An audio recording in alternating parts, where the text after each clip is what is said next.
मैं राकेश कुमार हूँ, राकेश कुमार ठीक है, ये देह है, उसको माँ बाप ने नाम दे दिया राकेश कुमार, उसका देखा लिंग, अगर लड़का है तो राकेश कुमार नाम दे दो उसको, लड़की होती तो राकेश की जगह राखी हो जाती। नाम तो राकेश कुमार ठीक है, ये मैं कौन है? नहीं, मैं राकेश कुमार हूँ। अच्छा, ये कंधा राकेश कुमार है? नहीं, मैं हूं ना राकेश कुमार। क्या खाल राकेश कुमार है? मैं कौन है? नहीं, मैं तो फिर आज तक देखा नहीं, मैं तो देखा नहीं आज तक। जिसको देखा नहीं उसी को केंद्र में रख के जिंदगी बिता रहे हो, इससे बड़ा अंधविश्वास क्या हो सकता है? कोई बोले भूत होता है, बोलते अंधविश्वासी, पागल, इसको भगाओ यहाँ से। भूत होता है उसको अंधविश्वासी बोल देते हो, और जो बोले मैं होता है उसको क्यों नहीं भगाते? सबसे बड़ा अंधविश्वास तो मैं है ना। फलाने को उधार दिया था, वो गायब हो गया है, फोन नहीं उठाता है। फलाने से प्यार किया था और वो हमें समुचित फायदा नहीं दे रहा अब। बच्चों को पाल पोस के बड़ा किया, वो सब भाग गए हैं, ध्यान नहीं दे रहे हम पे, ये सब रहता है ना। तो ये तो हर रोना हर आदमी का है ना कि जगत ने धोखा दे दिया। अष्टावक्र कह रहे हैं धोखे की प्रक्रिया में दो हमेशा शामिल होते हैं, एक वो जो खिला रहा था और एक जो खा रहा था। मूल बात से शुरू कर लेना चाहिए।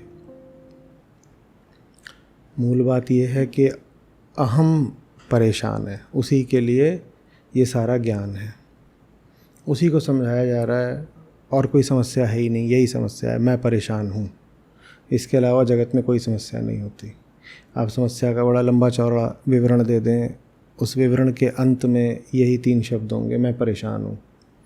आप परेशान नहीं तो समस्या है ही नहीं, समस्या माने परेशानी। तो ये जितनी बातें कही गई हैं वो अहम को संबोधित करके कही गई हैं, और अहम परेशान है। अब अहम कौन है? अहम वो है जो एक धारणा पर चलता है। धारणा ये है कि एक मैं हूँ, एक संसार है। ये हम सबकी धारणा है, ये बड़ी साझी धारणा है, क्योंकि देह साझी है। हम पैदा होते हैं और पैदा होते ही बिना पूछे, बिना मांगे, बिना जाने ये धारणा हमें आ जाती है, मैं देह हूँ, ये संसार है। पैदा होते ही मेरा पहला अनुभव यही है कि मैं थोड़ा कमज़ोर हूँ, लाचार हूँ, आधा हूँ, अधूरा हूँ। तो जो कुछ भी मुझे पूर्ति के लिए मिलेगा वो संसार से मिलेगा। तो जो मैं भाव होता है वो संसार के होने के साथ साथ चलता है। ऐसा नहीं हो सकता आप मैं बोलें और संसार ना बोलें। आप ये नहीं बोल सकते मैं हूँ कि संसार नहीं है, ये तो नहीं बोल पाओगे। ये नहीं बोल पाओगे मैं हूँ और मेरे अतिरिक्त और कुछ नहीं है, ये तो कोई नहीं बोल सकता। आप हो तो आपके माँ बाप होंगे, आप हो तो आप कुर्सी बैठे हो, कुर्सी होगी, आप हो तो और 50 चीज़ें होती हैं दुनिया की आपसे संबंधित, वो सब होंगी। तो मैं हूँ संसार है, और मैं है परेशान, मैं है परेशान, और मैं अपनी परेशानी का हल संसार में ढूंढने निकल पड़ता है। ठीक है, संसार में हल मिल जाता तो ऋषियों को और अष्टावक्र मुनि को कोई बात कहनी नहीं पड़ती। पर संसार में समाधान है नहीं, और उसके पीछे भी बहुत एक सीधा और तार्किक कारण है। उसका कारण ये है कि आप में और संसार में कोई मूल भेद है नहीं। इसी संसार की मिट्टी से आप उत्पन्न हुए हो। आपकी जो मैं की भावना है वो संसार से ही आई है। आप जब मैं बोलते हो उसमें ऐसा कुछ नहीं होता जो पूरी तरह आपका अपना है, वो दुनिया से ही मिला है आपको। तो आप अपने ऐसे सोचिए कि जैसे आप कहीं बाज़ार गए हैं, ठीक है, और वहाँ से आप जो भी अपनी सुविधानुसार ला सकते थे आप सब घर ले आए, और जितनी चीज़ें आप घर ले आए उन सबको मिला के उनका आपने एक मर्म बनाया, एक एसेंस सी बनाई, ठीक है, एक पिंड बना लिया, और उसको क्या नाम दिया? मैं। ये मैं कैसे बना है? ये पूरा संसार से लाई हुई चीज़ों से बना है, ठीक है ना। तो संसार से चीज़ें आई, वो चीज़ें आपस में ऐसे ऐसे ऐसे इकट्ठा हो गई, और जब इकट्ठा हो गई तो उसका क्या नाम हो गया? मैं। वो पिंड बोल पड़ा। क्या बोल पड़ा? पिंड बोला मैं। दुनिया से चीज़ें आई, दुनिया बहुत बड़ा बाज़ार है, वहाँ हज़ार तरह की चीज़ें हैं, तो सारी चीज़ें आ गई। दाल चावल से लेके, लकड़ी से लेके, पत्थर, सोना, हीरा मोती, पैसा, वाक्य, विचार, भाव, संबंध, ये सब दुनिया से उठ के आए।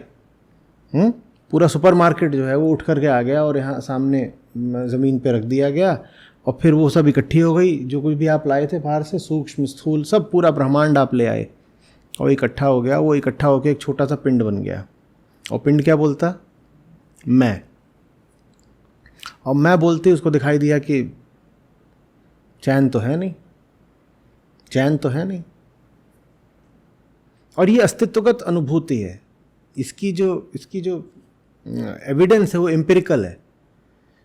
ये ऐसी चीज़ नहीं कोई आपको अगर तर्क से शांत कर दे कि बताओ मैं शांत रहे, ऐसा क्यों नहीं हो सकता, तो आप शांत थोड़ी हो जाओगे।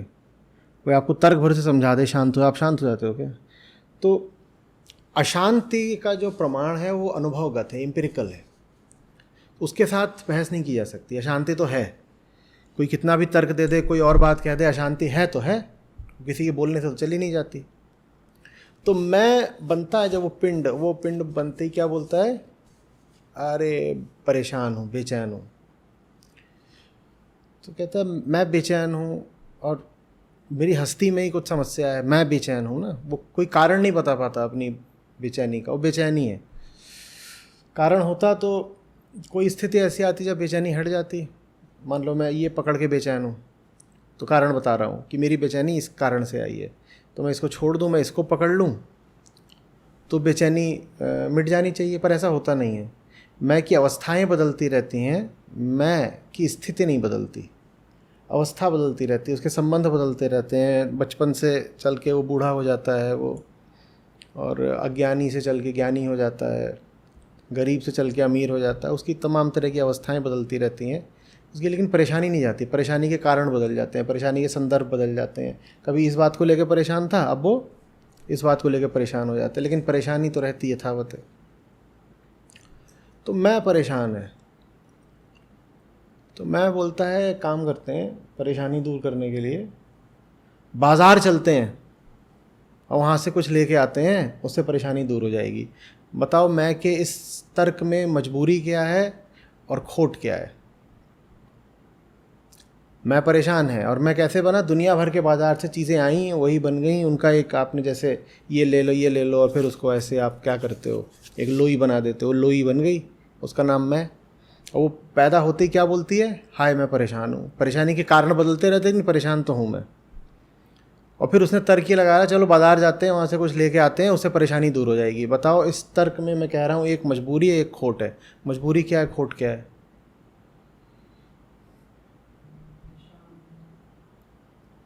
मजबूरी ये है कि जाएं तो जाएं कहाँ? अब कमी लग रही है, कुछ जाने को तो है नहीं। आप लोगों के साथ भी तो यही होता है, घर में बैठे हो, परेशान हो रहे हो, कुछ करने को नहीं है, तो चलो बाज़ार की ओर चले जाते हैं, मॉल चले गए, कुछ खरीद लिया, खा लिया, पिक्चर देख ली। जाएं तो जाएंगे, करें तो करें क्या? आज इसलिए परेशान थे कि अपने बच्चे के नंबर कम आए, तो भी मॉल जाके कुछ डोसा खाए। कल इसलिए परेशान हो कि प्रमोशन नहीं हुआ, तो मॉल में जा कर के नई घड़ी और नई टाई खरीद ली। तीसरे दिन इसलिए परेशान हो कि घर में किसी से लड़ाई हो गई है, तो आज जाके कुछ और कर लिया, पिक्चर देख ली मॉल में। परेशानियां बदलते रहती हैं, लेकिन समाधान तो एक ही है ना, जगत मॉल। मॉल ही वही, जगत मॉल उसका नाम है, ब्रह्मांड मॉल। ब्रह्मांड मॉल में चले जाओ, जब भी कोई परेशानियों के तरीके अलग अलग होते हैं, लेकिन उसका समाधान तो हमारी मजबूरी यही है हमारे पास कि एक ही है, और कोई जगह ही नहीं है ना। आप घर से बाहर निकलोगे तो क्या पाओगे? जगत मॉल। घर के बाहर ब्रह्मांड है। अच्छा कहते हो आज शॉपिंग नहीं जाएंगे, घर में समाधान ढूंढेंगे। घर भी क्या है? घर भी ब्रह्मांड है, तो जगत मॉल घर में भी घुसा हुआ है। तो ये मजबूरी है कि आप जब परेशान होते हो, मैं परेशान है, तो वो एक ही समाधान निकाल सकता है, चलो मॉल की तरफ चलते हैं, जगत मॉल, ब्रह्मांड मॉल, वहाँ से कुछ अपना ख़रीद लाते हैं। परेशानी के कारण अलग होते हैं और ख़रीदी जा रही चीज़ें भी अलग होती हैं, लेकिन कुल मिलाकर कुछ बदला नहीं। परेशान आप हो और परेशानी मिटाने एक ही जगह हो, मॉल। हाँ, बदल क्या गया? किस कारण से परेशान हो ये बदल गया, और मॉल में क्या खरीदा, क्या करा, ये बदल गया। लेकिन जो मूल बात थी वो नहीं बदली। मूल बात क्या थी? परेशान थे, मॉल भाग गए, परेशान थे, मॉल। ये मजबूरी की बात हो गई। अब खोट क्या है इसमें? हमने कहा इसमें एक मजबूरी है, एक खोट है। खोट क्या है?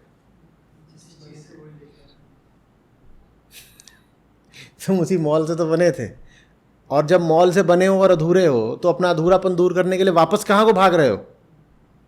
कहाँ को भाग रहे हो? मॉल को भाग रहे हो। अधूरापन कैसे दूर हो जाएगा?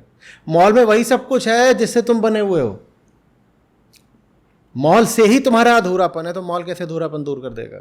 ये जो मैं भाव है ये पूरे तरीके से जगत से ही आता है, कुछ देह से आता है, कुछ समाज से आता है, दुनिया से ही तो आता है। देह भी दुनिया की, दुनिया से समाज भी दुनिया का। दुनिया ने जो परेशानी दी है उसको दुनिया ही कैसे दूर कर देगी? जो खा के बीमार पड़े हो उसको और खा के ठीक कैसे हो जाओगे? जो खा के बीमार पड़े उसको और खा के ठीक कैसे हो जाओगे बताओ तो?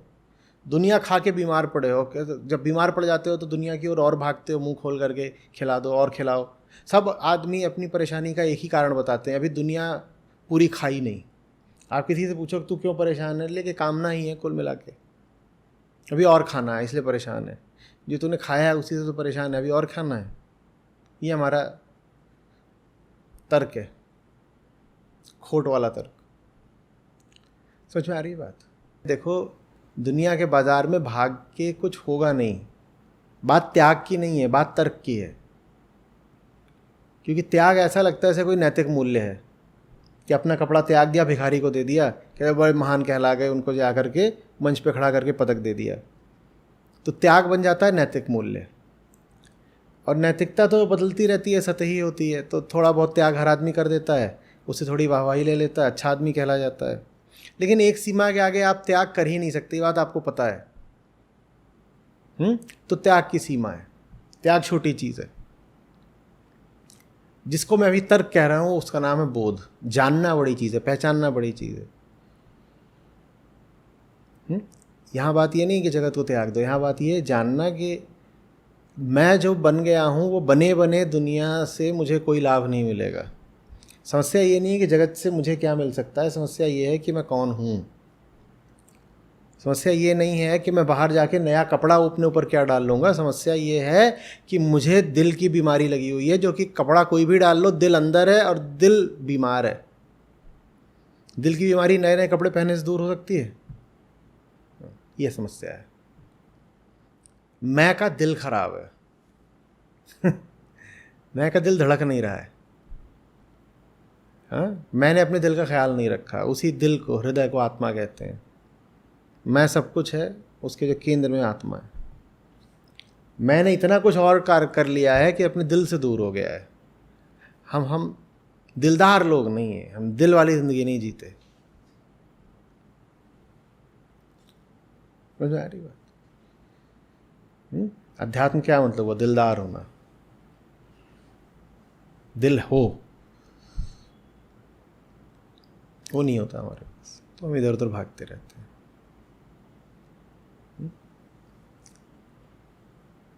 मैं किससे बना है? दुनिया की सब चीज़ों से। मैं किससे बना है? दुनिया की सब चीज़ों से। इसीलिए बुद्ध ने इसको कहा कि इसकी अपनी कोई हस्ती है ही नहीं। चूँकि ये दुनिया से बना है तो इसीलिए इसकी अपनी कोई हस्ती नहीं है। अपनी कोई हस्ती नहीं है तो ये अनात्म है, क्योंकि इसकी अपनी कोई हस्ती नहीं है। इसमें कुछ आत्मिक नहीं है। दुनिया से बना है ना, तो आत्मा ने जो अपना हो, तो इसको बोला अनात्म, क्योंकि दुनिया से बना, इसकी अपनी कोई हस्ती नहीं है। इसकी अपनी कोई हस्ती नहीं तो दुनिया की ओर भागता है। तो इसको सूत्र की तरह पकड़ लो, जिसकी अपनी कोई हस्ती नहीं होती ना, वो दुनिया की तरफ भागता है भिखारी होकर के। किसी भी कारण से भागेगा, कारण 100 हैं, कारण बहुतेरे हैं, आते जाते रहते हैं, लेकिन वो भागेगा दुनिया की तरफ। भिखारी है, किसी के सामने भिखारी बन जाएगा। उसको 100 वजह मिलती भिखारी बनने की, हर समय भिखारी बन। दुनिया भी जान जाती है कि भिखारी बनने को तैयार है, तो कभी उसको झुंझुना दिखा देगी, उसको केला दिखा दिया और उसको अपने पीछे घुमा लिया कि आ जाओ आ जाओ आ जाओ, अपना भागता रहता है। तो जो दुनिया से ही बना है, जिसकी अपनी कोई हस्ती नहीं है, दुनिया के पीछे भागता है, दुनिया के पीछे भागता है। इसलिए कहा गया है कि दुनिया कल्पना है। दुनिया से कोई लेना देना नहीं है। दुनिया से लेना देना किसका होता है? विज्ञान का होता है। जगत किसका विषय है? विज्ञान का। और अहम किसका विषय है? अध्यात्म का। तो ये आपको सवाल पूछना चाहिए ना कि ये बार बार जगत की बात क्यों हो रही? क्योंकि सीधे सीधे मैं को देखना मुश्किल होता है, तो मैं को इनडायरेक्टली, परोक्ष रूप से देखना पड़ता है। किसके माध्यम से? जगत के माध्यम से। ठीक वैसे जैसे कई बार विज्ञान को मैं की बात करनी पड़ती है। अब विज्ञान का काम तो ब्रह्मांड का अन्वेषण है, जाओ पदार्थ से जूझो। मैं की बात क्यों कर रहे हो? पर मनोविज्ञान मैं की बात करता है। यहाँ तक कि सीधी साधी खरी भौतिकी भी अब मैं की बात करती, क्योंकि उनको दिख रहा है कि बहुत सारे ऐसे इवेंट्स और फिनोमिना होते हैं जिसमें ऑब्जर्वेशन ऑब्जर्वर पर डिपेंड करता है। तो अगर आप ऑब्जर्व फिनोमिना को समझना चाहते हैं तो आपको ऑब्जर्वर माने दृष्टा को समझना पड़ेगा, तो उनको भी मैं की बात करनी पड़ती है। लेकिन वो मैं की बात इसलिए करते हैं ताकि वो जो दृश्य है, जो ऑब्जर्व्ड फिनोमिना है, वो उसको समझ सकें। मैं माध्यम है उनके लिए। इसी तरह अध्यात्म के लिए जगत माध्यम है मैं को समझने का। मैं के विषय में कोई बात कहनी है या समझानी है तो उसके लिए जगत का सहारा ले लिया जाता है, अन्यथा अध्यात्म की कोई रुचि नहीं है जगत में। और जहां आपको अध्यात्म के नाम पर जगत की बातें सुनने को मिले, जान लीजिएगा ये अध्यात्म है ही नहीं। अध्यात्म की रुचि सिर्फ मैं में है, झूठे मैं को हटाना है, माया को काटना है, यही अध्यात्म का विषय है। अध्यात्म अगर दुनियादारी की बात करने लग गया तो फिर विज्ञान क्या करेगा?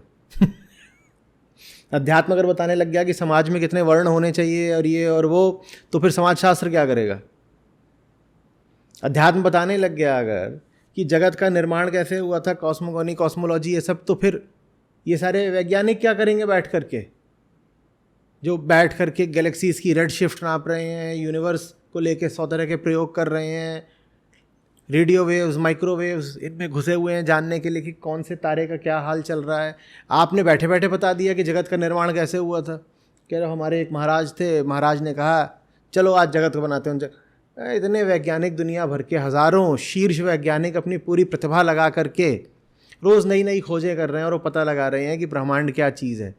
और आपने अपनी एक किताब खोली 1000-5000 साल पुरानी और उस किताब में लिखा हुआ है कि एक दिन ईश्वर ने इस प्रकार जगत का निर्माण कर दिया।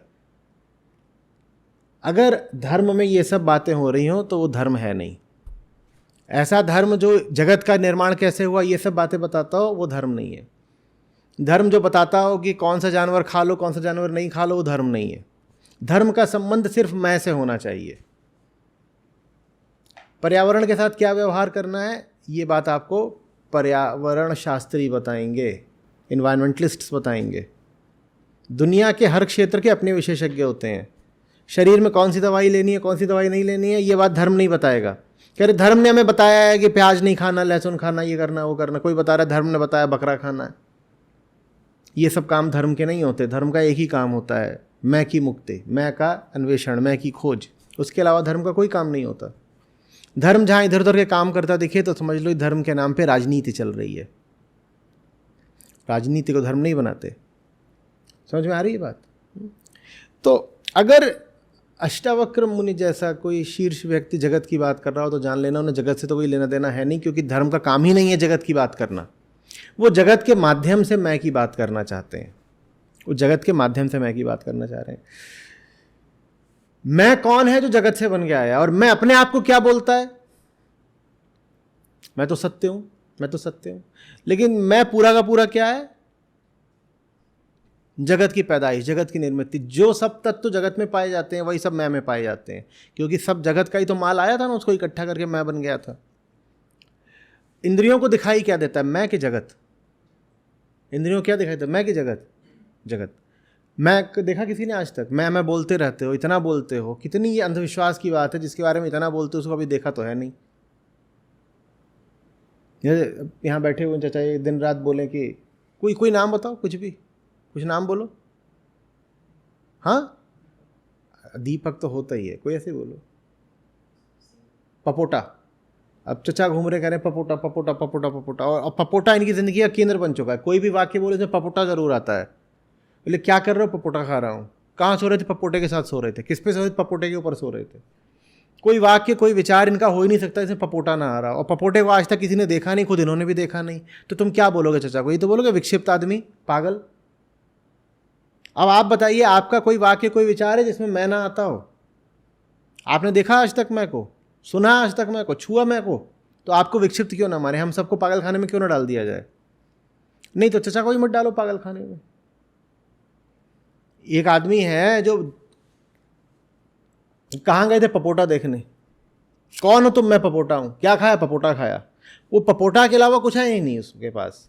दृश्य दृष्टा दोनों पपोटा, विषय विषयता दोनों पपोटा, पपोटा ही पपोटा, सब पपोटा। और पूछो पपोटा माने क्या? बोला ये पता नहीं। बोले पपोटा कभी खोजा? पता नहीं। पपोटा को तर्क किया, जिज्ञासा करी? करा नहीं। लेकिन पपोटा है। वही हाल मैं का है। आपसे कोई कहे हाँ हाँ जी आप कौन है, मैं राकेश कुमार हूँ। राकेश कुमार तो ठीक है, आपको नाम दे दिया था माँ बाप ने, ये मैं कौन है? मैं राकेश कुमार हूँ। राकेश कुमार ठीक है, ये देह है, उसको माँ बाप ने नाम दे दिया राकेश कुमार। उसका देखा लिंग, अगर लड़का है तो राकेश कुमार नाम दे दो उसको, लड़की होती तो राकेश की जगह राखी हो जाती। तो नाम तो राकेश कुमार ठीक है, ये मैं कौन है? नहीं मैं राकेश कुमार हूं। अच्छा ये कंधा राकेश कुमार है? नहीं मैं हूं ना राकेश कुमार। क्या खाल राकेश कुमार है? मैं कौन है? नहीं मैं तो फिर आज तक देखा नहीं, मैं तो देखा नहीं आज तक।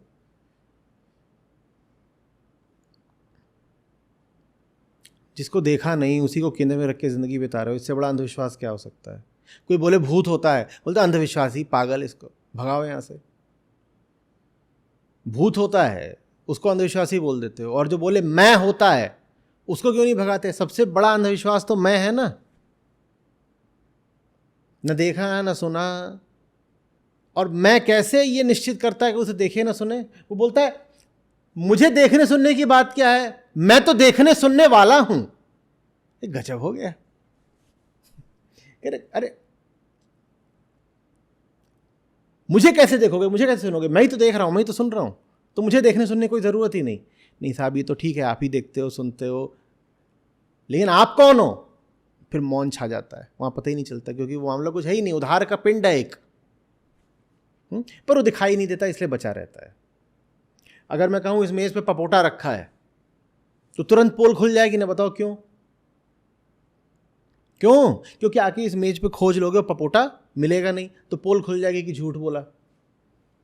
समझ में आ रही बात? मैं की पोल क्यों नहीं खुलती? क्योंकि आंखों से उसकी जांच नहीं हो सकती। वो बोलता है मैं आंखों के पीछे हूं, मैंने देखा, तो मुझे कैसे देखोगे? मैंने तो देखा है ना, मैं तो दृष्टा हूं, तो मुझे कैसे देख लोगे? तो मैं इसलिए बचा रहता है।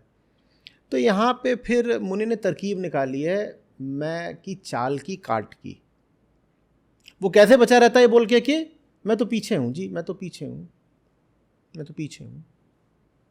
बोला अच्छा ठीक है, तू पीछे होगा, लेकिन तू बना किससे है? जगत मौल से, ब्रह्मांड से। तो तू होगा पीछे कहीं, लेकिन तू इसी सबसे बना है ना।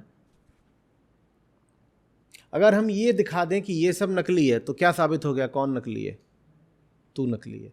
सीधे सीधे तुझे नकली साबित किया नहीं जा सकता, क्योंकि तू किसी भी परीक्षण का विषय नहीं बनता, तू परीक्षक बन जाता है। तू इन्वेस्टिगेशन का सब्जेक्ट नहीं बनता, तू इन्वेस्टिगेटर बन जाता है। तो कोई कैसे साबित करे कि तू नकली चीज है, घटिया चीज है? तो एक काम करते हैं कि तेरा जो जोड़ीदार है क्या? संसार। अहंकार का जोड़ीदार कौन है? संसार। ये संसार को ही दिखा देते हैं कि संसार गड़बड़। अगर तुझे ये दिख गया कि संसार ऐसा ही है, तो फिर तुझे ये भी मानना पड़ेगा कि तू भी ऐसा ही है, व्यर्थ, नकली। जब जगत कल्पना हो जाता है तभी आप अनंत हो जाते हो, निराकार हो जाते हो और शांत हो जाते हो। जब जगत कल्पना हो जाता है तो आप अनंत, निराकार और शांत हो जाते हो, नहीं तो नहीं हो पाओगे। जब तक माने जगत आपके लिए असली है, मैं असली है तो जगत भी असली होगा। ये दोनों तो जोड़ीदार हैं, साथ साथ चलते हैं। अहम कहता है मैं असली हूँ, अहंकार असली है, तो संसार भी असली होगा। दोनों सत्य हैं, मैं भी सत्य हूँ, संसार भी सत्य। जब तक ये दोनों ही सत्य हैं तब तक ना आप अनंत हो पाओगे, माने आपकी सीमा रहेगी। जहाँ सीमा रहती है वहाँ दुख रहता है और डर रहता है और अज्ञान रहता है। ना आप अनंत हो पाओगे, ना शांत हो पाओगे, उद्विग्न रहोगे, चिंतित रहोगे, और न ही आप निराकार हो पाओगे। सब तरह के सीमित आकारों के पीछे पीछे भागोगे, पाओगे कुछ नहीं। समझ में आ रही है बात? जगत को कल्पना साबित करने की ऋषियों को कोई ज़रूरत नहीं है, लेकिन चूंकि आपने अपनी हस्ती को जगत से जोड़ रखा है, इसलिए वो जगत को दिखाते हैं कि देखो देखो देखो कितना झूठा है। परीक्षण करो, प्रयोग करो, पाओगे कि जगत वो नहीं है जो तुम्हें लगता है। जब तुम्हें दिखेगा कि जगत वो नहीं है कि जो तुम्हें दिखता था, लगता था, तो फिर ये भी तो साबित हो जाएगा ना कि तुम भी वो नहीं हो जो तुम अपने आप को मानते थे। जब आप ये बोलते हो, मैं आपको एक उदाहरण देता हूँ, ध्यान से सुनिएगा। जब आप ये बोलते हो मैंने धोखा खाया, मैंने धोखा खाया, धोखे का मतलब क्या होता है? जब धोखा खा रहे थे तब तो भरोसा था ना, नहीं तो धोखा कैसे खाते? आपने किसी व्यक्ति से धोखा खाया, जब धोखा खा रहे थे तब धोखा खा रहे थे, क्या खा रहे थे? तब तो भरोसा खा रहे थे, तब तो भरोसा खा रहे थे। तो आपको धोखा एक ने दिया है कि दो ने दिया है? एक तो था चलो सामने जो धोखा खिला रहा था, एक वो भी था जो धोखा खा रहा था। और क्या बोल के खा रहा था? मैं तो भरोसा खा रहा हूं। तो अगर झूठे साबित हुए तो एक साबित हुआ झूठा कि दो? जो भी गुनाह साबित हुआ वो एक का साबित हुआ कि दो का साबित हुआ? तो आप धोखा तो जगत से दिन रात खाते हो ना।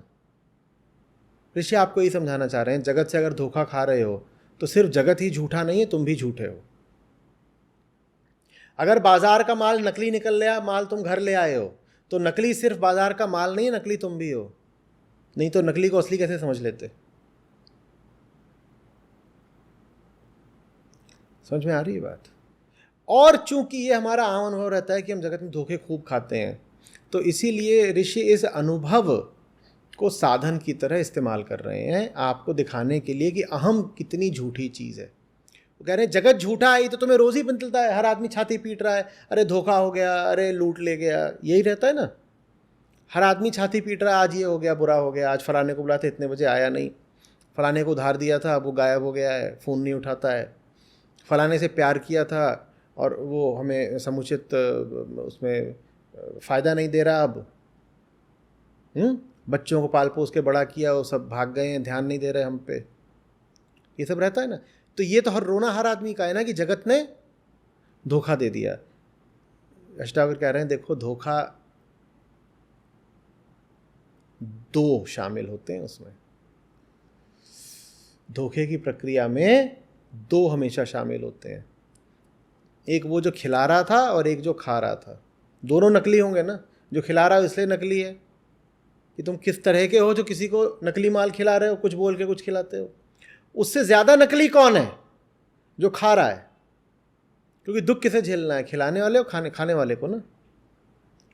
तो तू जानता है कि गरज तेरी है, उसके बाद भी तू धोखा खा गया, तो ज़्यादा बड़ी तो जिम्मेदारी और दोष तेरा हुआ ना। आप जो जगत में दिन रात धोखा खाते हो, उसी का इस्तेमाल करके आपको बता रहे हैं अष्टावक्र कि आप नकली हो, आप नकली हो, नहीं तो आप धोखा नहीं खाते। आप संसार की ही निर्मित हो पूरे तरीके से, वास्तव में आप हो ही नहीं। जैसे कृष्ण गीता में कह रहे थे ना कि प्रक्रिया मात्र हो तुम। बच्चा जवान होता है, जवान बूढ़ा होता है, बूढ़ा मर जाता है, और वो जो मिट्टी होती है लाश की, राख होती है, वही फिर एक दिन अन्न बन जाती है, और अन्न एक दिन गर्भ में पहुंच जाता है। प्रक्रिया भर हो, बताओ इसमें प्राण कहाँ है? प्राण नहीं है, प्रक्रिया भर है। सब कुछ बदल रहा है ना। मृत्यु भी जैसे जीवन की एक अवस्था भर है, प्राण जैसा कुछ था ही नहीं। हम सोचते हैं कुछ उड़ गया, अरे कुछ रहा होगा तो उड़ेगा ना। जब आप कहते हो आप जीवित हो तो आपको लगता है अभी आप में कुछ विशेष है, इसीलिए जब मौत होती है तो लगता है जो विशेष चीज़ थी वो उड़ गई। कुछ रहा हो तो उड़ेगा ना। ज्ञानियों ने आपको बार बार यही समझाया, अभी भी जब तुम अपने आपको जीवित बोल रहे हो, तुम में कुछ है ही नहीं तो उड़ेगा कैसे? बस अभी तुम एक तरीके से व्यवहार कर रहे हो तो तुम कह देते हो खुद की बनाई हुई परिभाषा पर कि अभी हम जीवित हैं। बच्चा बदल गया ना, बच्चा कहाँ है? बच्चा मर ही तो गया, बच्चा जवान हो गया, बच्चा कहाँ है बताओ? दिख रहा है कहीं? बच्चा मर गया। जवान कुछ और बन गया, फिर बूढ़ा होता है, एक दिन बूढ़ा दिखना बंद हो जाता है। बच्चा भी तो दिखना बंद हो गया था, तब ये क्यों नहीं बोला कि बच्चा मर गया? और अगर कहना ही चाहते हो कि बूढ़ा मर गया तो ये भी कहो कि बच्चा भी मर गया। बच्चा जैसे जवान हुआ था और बच्चा दिखना बंद हो गया था, उसी तरीके से एक दिन बूढ़ा दिखना बंद हो जाता है। बस बच्चे का ये है कि वो जवान हुआ था और बूढ़े का ये है कि वो राख हुआ था। बच्चा जब दिखना बंद हो जाता है तो जवान हो गया है, और बूढ़ा जब दिखना बंद हो जाता है तो वो राख हो गया है। लेकिन वो राख एक दिन फिर बच्चा बनती है कि नहीं बनती है? वही तो राख एक दिन बच्चा बनती है ना। तुम हो ही नहीं, तुम हो ही नहीं, तुम जगत की राखवर हो, तुम हो ही नहीं। समझ में आ रही बात? अगर तुम जगत से बने हो तो तुम हो ही नहीं, और ये बहुत गरिमाहीन जीवन है अगर तुम्हारे पास दुनिया के अलावा कुछ है ही नहीं। गरिमाहीन कहना भी छोटी बात हो गई है। कृष्ण जैसों ने तो कह दिया है कि तुम अस्तित्वहीन हो, गरिमाहीन ही नहीं अस्तित्वहीन हो, तुम हो ही नहीं। बताओ तुम्हारे पास ऐसा क्या है जो जगत से अछूता है? बताओ तुम्हारे पास ऐसा क्या है जो जगत से नहीं बना है? और जगत क्या है? वो जिससे तुम रोज धोखा खाते हो। तो छी है ना फिर तुम्हारे होने पर।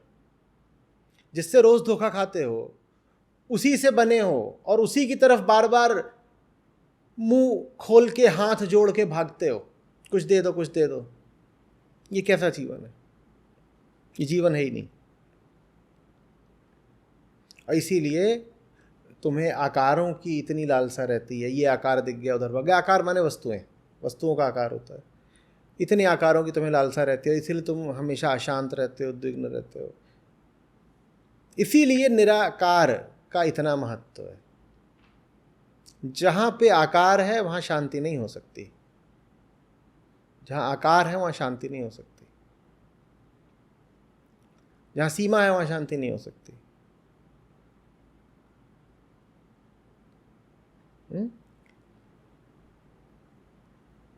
सीमा माने जगत की सारी चीजें, उन्हीं से मिलके तो बने हो। शांति कहाँ है बताओ?